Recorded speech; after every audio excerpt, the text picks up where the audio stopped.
Assalamualaikum warahmatullahi wabarakatuh, teman-teman. Apa kabar? Semoga sehat dan sukses selalu. Guys, di video kali ini saya akan bahas permainan dari Freestyle Chess Grand Slam 2025. Magnus Carlsen berhadapan dengan Javomir Sindarov. Guys, ini adalah turnamen catur dengan jenis permainan catur yang berbeda, yaitu dengan posisinya seperti ini, guys. Ya, jadi ada 960 kemungkinan pada permainan freestyle chess atau catur 960 yang pertama kali ditemukan oleh legenda catur Amerika Serikat Bobby Fischer. Nah, teman-teman, ini ada 10 pecatur yang diundang untuk mengikuti turnamen freestyle chess Grand Slam yang diadakan di Jerman. Nantinya turnamen ini akan berlangsung di beberapa kota besar di Eropa, guys. Ya, kita akan lihat karena ini kejutan di mana Javomir Sindarov tampil luar biasa. Dari 5 babak dia mengantongi 4,5 poin. Ini adalah pecatur muda youngster from Uzbekistan. Magnus Carlsen pegang bola putih memulai dengan langkah F3 dan akurasi dari Javomir 96%. Hitam menjawab dengan langkah F5. Kemudian putih D4 dijawab dengan langkah D6. Kenapa Magnus memulai dengan F3? Sepertinya untuk mengaktifkan queen dan juga untuk tetap ya untuk memperebutkan petak center juga. Karena di sini D4 dimainin. Dan untuk jenis permainan ini memang tidak ada teorinya ya teman-teman. Jadi kita mungkin nggak usah bahas ya dan kita menduga-duga aja nih. Kita prediksikan aja kenapa langkahnya seperti itu. Kuda D3 mengontrol petak center, kemudian kuda ke petak F6. Putih mainkan langkah kuda G3, hitam kuda ke petak G6. A4 dimainkan, kemudian dijawab taktis dengan A5, putih kemudian E4 ya menguasai petak center. Kemudian dimakan lagi dengan pion F dan kemudian gajah A7 memberikan pin pada queen di petak G1. Putih mainkan langkah Putih kemudian mainkan langkah H3 ya. Apa tuh H3? Mungkin menjaga petak G4. Tapi kita tahu di sini hitam sudah lakukan ancaman ya. Kenapa Magnus diemin? Dan akhirnya Sindarov melakukan tekanan lagi dengan jalan E5. Melakukan peeling up pada pin yang sudah dia lakukan. Dan barulah Magnus mainkan langkah gajah E3. Ya, jadi H3 ini fungsinya untuk mencegah kuda ke petak G4 ya. Tidak mengancam gajah. Pertukaran pion kemudian dilakukan. Gajah makan, makan lagi. Dan kemudian queen makan. Kemudian dilanjutkan dengan langkah gajah ke petak E6. Nah, teman-teman yang belum tahu, di catur freestyle chess ini atau catur 960 ini, raja selalu berada di antara dua benteng. Tapi, walaupun rajanya berada di petak D1, untuk lakukan rokade, rajanya boleh loncat sejauh ini, guys. Tuh. Kalau dalam catur normal kan kalau rokade satu-satu ya jalannya gitu ya. Harus ke sini dulu gitu. Nah, ini boleh lakukan rokade sejauh ini. Asal peraturannya benteng belum pernah jalan, raja juga belum pernah melangkah. Dan tidak ada yang membatasi pergerakan dari rajanya. Nah, jadi itulah keseruan dari freestyle chess ini. Kenapa Bobby Fischer menciptakan permainan ini ya? Ya, dia pengen bahwa sejak langkah pertama bermain catur, itu pemain sudah berpikir, guys. Jadi tidak ada teori seperti Italian Game, Ruy Lopez gitu, guys. Supaya permainan catur lebih kreatif dan tidak mengacu pada engine, guys.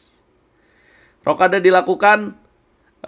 Sindarov melakukan manuver kuda D7 memperkuat penjagaan pada petak E5 dan C5.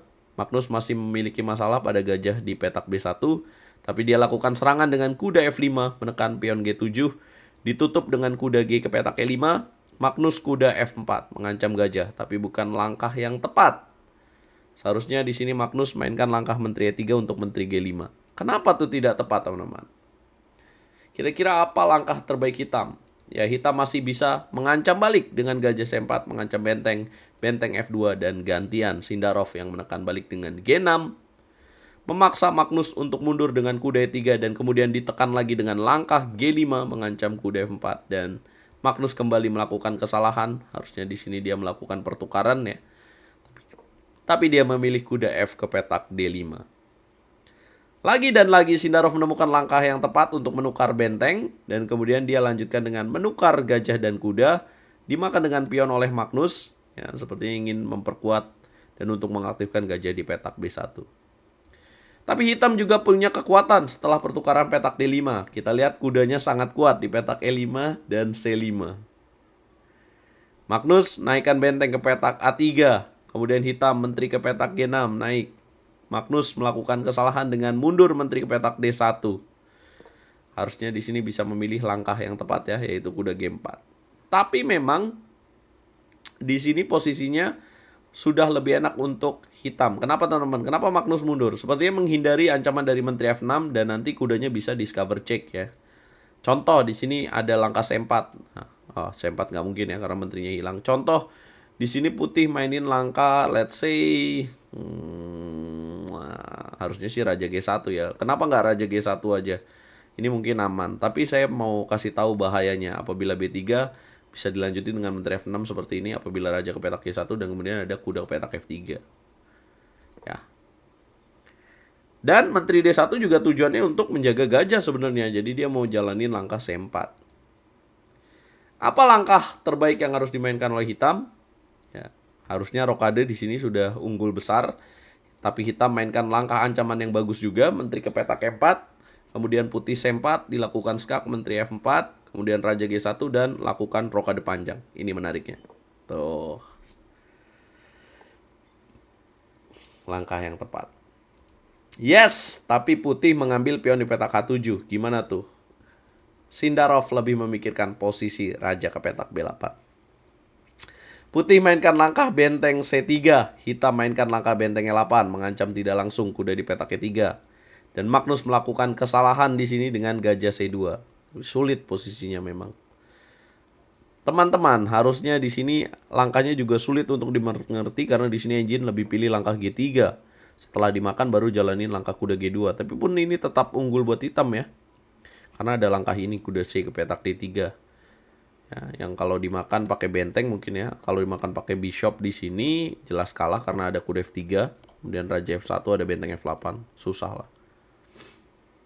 Nah, jadi emang sulit untuk ditebak. Gajah ke petak C2. Bisakah kalian tebak langkah terbaik untuk Sindarov, guys? Sindarov menemukan langkah krusial. Sacrifice the knight pada petak D3. Boom, menutup penjagaan benteng, menjaga kuda E3. Yes, gajah makan kuda tepat dilakukan. Hitam mengambil kuda di petak E3. Karena kalau misalkan gajah tidak diambil, di sini ada ancaman backring ya. Jadi harus makan Menteri E3. Kemudian Raja H2 dilakukan skak kembali. Akhirnya Raja mundur ke petak H1. Menteri F2 ancaman backring. Benteng E1. Benteng C1 dimainkan. Coba tebak apa langkah berikutnya yang harus dimainkan oleh hitam. Ini juga menarik teman-teman. Challenge buat kalian. Bisa tebak langkah terbaiknya? Ada langkah Sacrifice the pawn. Boom. Kalau dimakan pion maka checkmate benteng H8. Sementara Menteri makan pion, kuda makan D3. Ini untuk menghancurkan pion di petak H3. Yes, Menteri F1 tidak mungkin tidak dimainkan. Tapi hitam punya jawaban terbaik. Kuda makan gajah, Menteri makan kuda. Makan pion H3. Gak mungkin dimakan pakai pion, ada benteng E2 masuk. Ancaman Menteri H2 sulit untuk dijaga. Menteri pukul pion H3 dan langkah brilian Menteri D4 ini sangat luar biasa. Centralization dengan tujuan benteng ke petak H8. Raja sudah dicegah, Magnus Carlsen kalah waktu, kalah catur oleh Sindarov Javongir. Buat teman-teman yang belum tahu, Javongir Sindarov ini adalah youngster pecatur bintang muda dari Uzbekistan yang membawa Uzbekistan menjadi juara Olimpiade di tahun 2022 di Chennai, guys. Javongir Sindarov sekarang memiliki performance rating 3087 dengan kenaikan elo rating 23.6. Tapi ini catur freestyle chess ya. Tidak ada regulasi dari FIDE yang mengatur kenaikan elo rating ini, teman-teman. Berkat kemenangan ini, Sindarov memimpin klasemen ya. Di posisi pertama dengan Fabiano Caruana juga 4,5 poin. Ini totalnya 9 babak dulu. Dari 10 pemain akan menyingkirkan 2 pemain terbawah dan kemudian lanjut ke babak berikutnya. Pasti ada alibi atau ada komentar bahwa Magnus mungkin belum serius bang, karena ini hanya menyingkirkan 2 pemain, habis itu mungkin baru serius. Bisa jadi guys, bisa jadi. Tapi ini kita harus akui juga bahwa Sindarov sangat luar biasa di hari pertama. Babak berikutnya, babak ke-6 ya, sampai 9 akan kita saksikan. Nonton di YouTube RL Chess jam 19.00 waktu Indonesia Barat. Ini sistemnya waktu untuk babak knockout ini menyingkirkan 2 pemain 10 menit dengan bonus waktu 10 detik. Total hadiahnya 750.000 US dollar. Pemenangnya akan mendapatkan 200.000 US dollar, guys. Apa komentar kalian? Jangan lupa like, share, komen, dan subscribe. Siapa jagoan kalian untuk juara, guys?